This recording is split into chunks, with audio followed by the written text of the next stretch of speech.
trabajaba hasta altas horas de la noche, luego los periodistas salían todos a las cantinas, a los bares, a los prostíbulos. Bueno, y eso para un joven, casi un niño de 15 años, pues era como descubrir, fascinado y encantado, el infierno.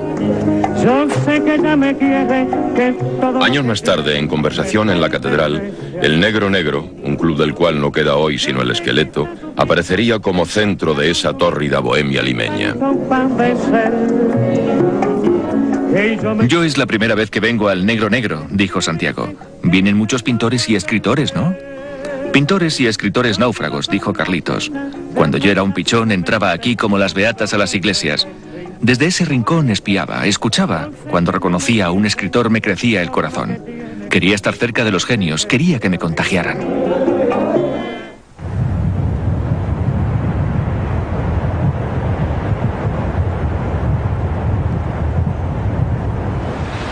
Pero la incipiente carrera periodística del joven Vargas Llosa se ve suspendida, al menos por un tiempo, cuando logra escabullirse del yugo paterno para regresar a estudiar a Piura, el añorado epicentro de su infancia feliz.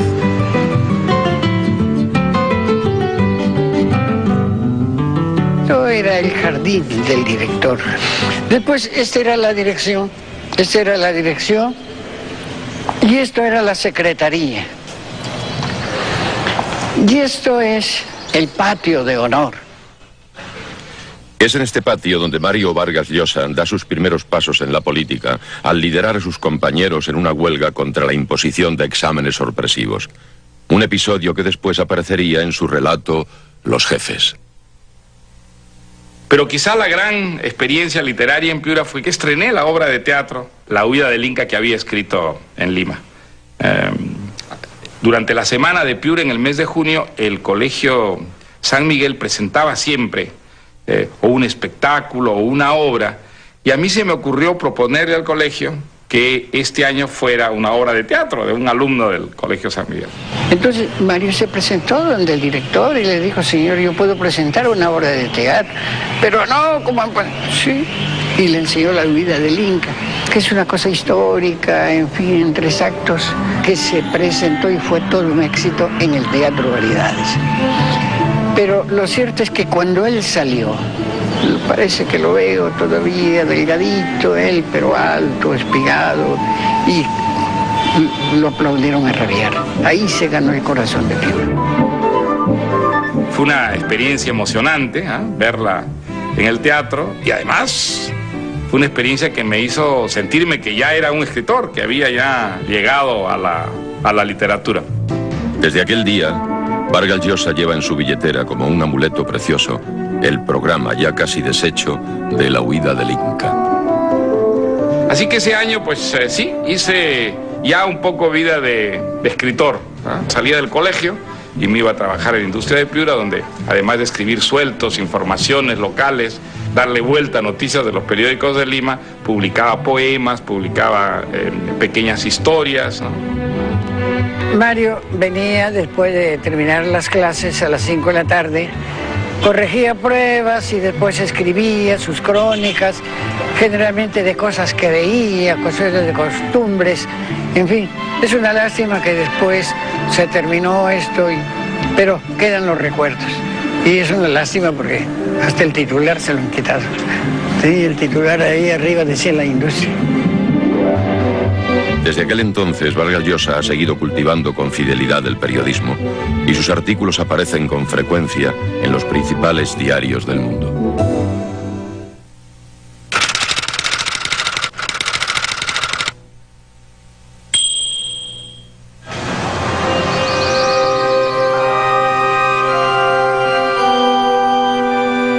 En 1953, a los 17 años, en plena dictadura del general Manuel Apolinario Odría, Vargas Llosa regresa a Lima e ingresa en la Universidad de San Marcos a estudiar Derecho.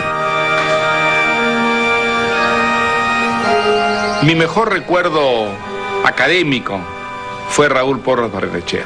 Era un profesor de historia, el más elegante y elocuente expositor que yo he conocido, un hombre pequeñito, barrigón, siempre con caspa en las solapas. A mí me impresionaron tanto las clases de Porras que en algún momento yo llegué a pensar seguir historia en lugar de literatura. La admiración fue mutua y Porras Barrenechea, después de concederle a su alumno estrella la nota más alta que daba la universidad, lo invita a trabajar con él. Y fue realmente un privilegio extraordinario. Trabajé con Porras cerca de 5 años, todas las tardes, de lunes a viernes, en su casa de la calle Colina, y quizá la mejor formación que obtuve, pues yo no la obtuve en las clases de San Marcos, sino en la casa de Raúl Porras, ¿no? Pero si Vargas Llosa obtiene de Porras su formación intelectual, en los patios de San Marcos adquiere una conciencia política que ya había despertado al leer La noche quedó atrás, de Jean Valjean.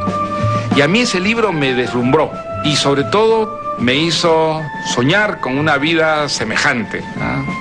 Un militante, revolucionario, arriesgado, viviendo aventuras heroicas y trabajando por cambiar el mundo.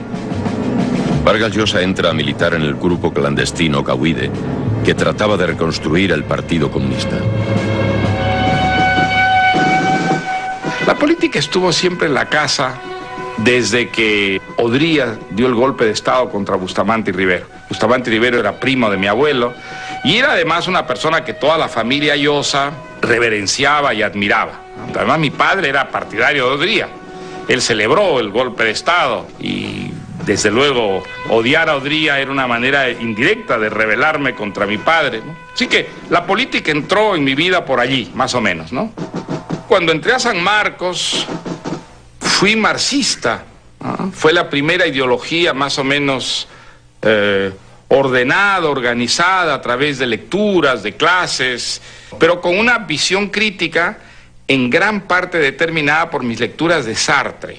Sartre era lo que se llamaba un compañero de viaje, estaba muy cerca de los comunistas, pero no era comunista, y en ciertas cosas era un crítico muy severo de los comunistas.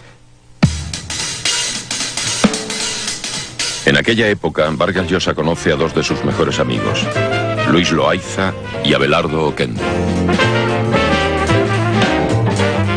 Mario era ya desde entonces un autor comprometido, muy interesado en la política, y nuestras discusiones eran enormes por eso. Un sartreano y un borgiano pues tenían pendencias permanentes. Y él trataba de encauzarnos, ¿no?, hacia la visión social de la literatura, ¿no?, y estas cosas nos proponía, nos citaba todo el tiempo a Jean-Paul Sartre. Y no sé si fue Lucho o fue Abelardo, quienes, como yo andaba siempre leyendo a Sartre y citando a Sartre, me pusieron ese apodo tan divertido, que además a mí me encantaba, el sartrecillo valiente. Oquendo aún recuerda con sorna la trágica iniciación literaria de Vargas Llosa durante una reunión de la revista Letras Peruanas. Esa imagen sí la tengo muy clara porque él estaba muy derechito, ¿no?, como siempre, con la espalda muy recta, ¿no?, muy peinadito, ¿no?, muy formal. Entonces, leyó un cuento. Y el cuento parece que no impresionó a nadie. Y hubo una suerte de silencio y ahí quedó todo. Es decir, el fracaso total. De modo que este fue el nacimiento, ¿no?, de Mario Vargas Llosa, poco afortunado en la literatura nacional.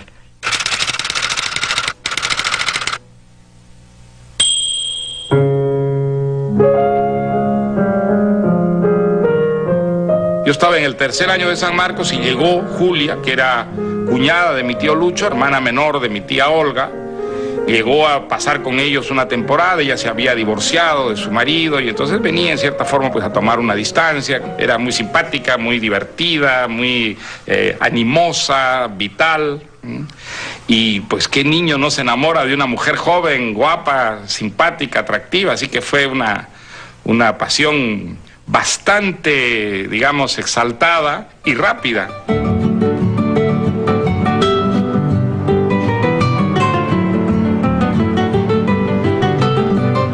Teníamos de enamorados el respeto de ciertos ritos clásicos de la adolescente pareja miraflorina de ese tiempo. Ir al cine, besarse durante la película, caminar por la calle de la mano y la conducta casta.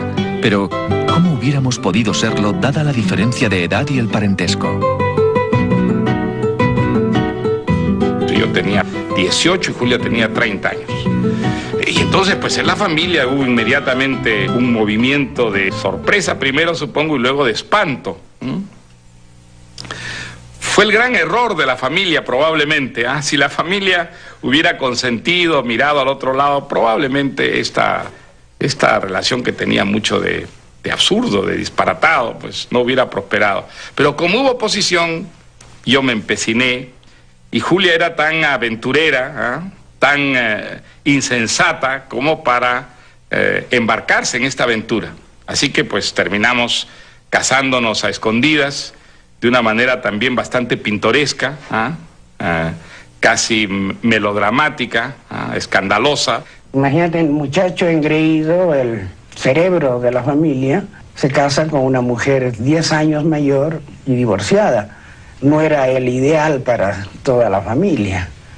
Sobre todo mi suegro reaccionó en una forma muy, muy violenta. Quería matarme, me sacó del Perú, me exiló a Chile. A Mario lo hizo fichar en la policía para que no pueda seguirme. Pero luego casado, teniendo que mantener ya una familia, la cosa fue muy complicada. Para mantener a su nueva esposa, Vargas Llosa llega a tener hasta 7 trabajos simultáneos. El más pintoresco de todos se lo consigue su maestro, Raúl Porras Barrenechea, en el viejo cementerio limeño Presbítero Maestro.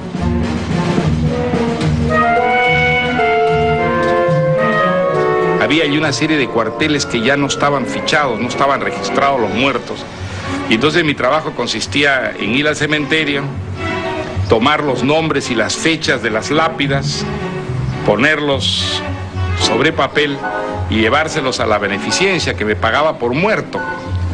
Era muy divertido. Muchas veces Javier Silva, mi gran amigo, me acompañaba y me ayudaba a fichar los muertos. Yo los fichaba, se los traía a la casa y Julia los pasaba luego en fichas tal como quería la beneficencia.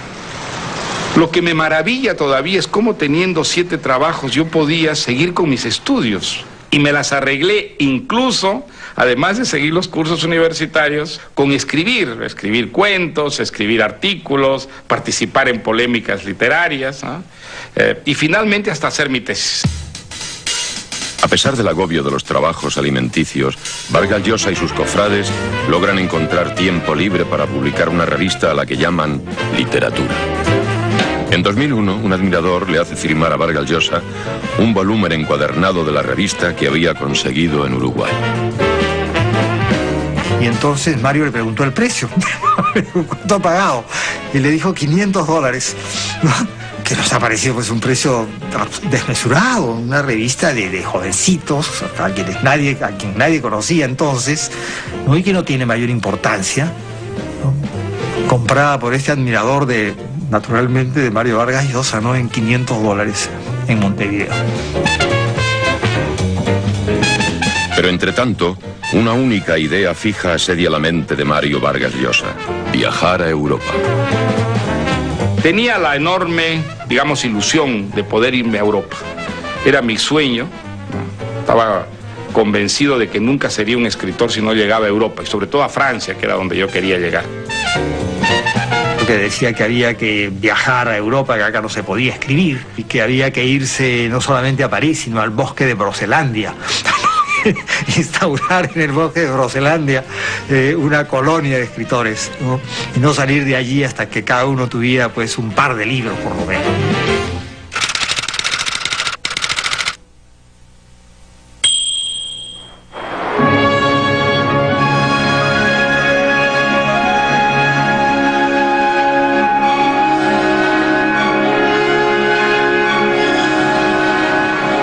En enero de 1958, Vargas Llosa alcanza por fin su meca literaria.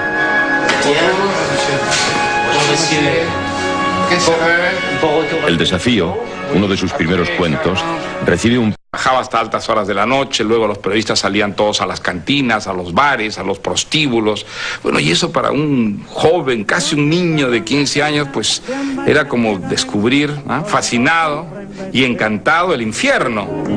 Yo sé que ya me quieres.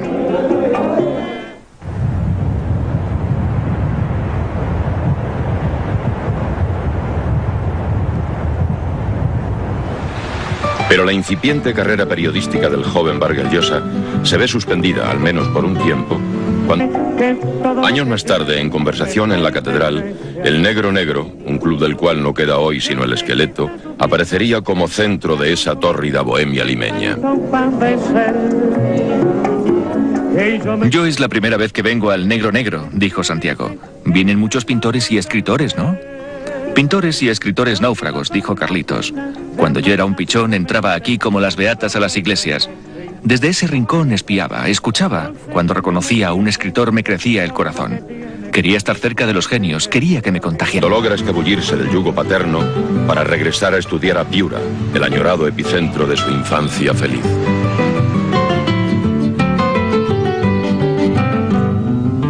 Esto era el jardín del director. Después, esta era la dirección.